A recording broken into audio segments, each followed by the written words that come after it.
Telkom's first half profit of 1.2 billion rand may set alarm bells off as it suggests a slump from last year's 3 billion rand profit.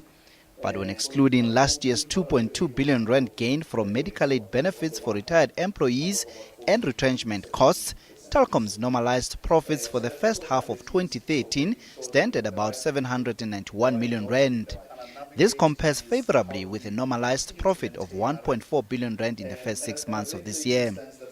Revenue from fixed lines continues to drop, but its mobile business has performed well, with mobile subscribers topping 2 million in September.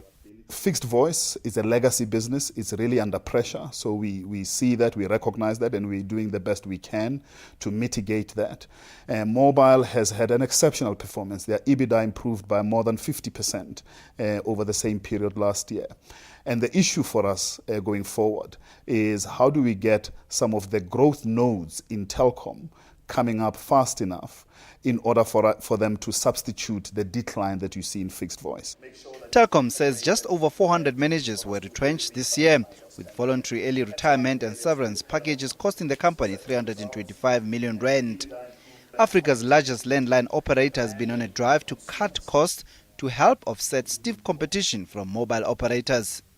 That phase is effectively done. We completed the process at the end of October, and now we're moving towards making sure that we start to lift the morale within the company, simplify the organization, be very clear on accountabilities, be very clear on performance contracts and priorities. And we have a much smaller management team that I'm pretty convinced is a lot more focused on where it is that we need to take the company.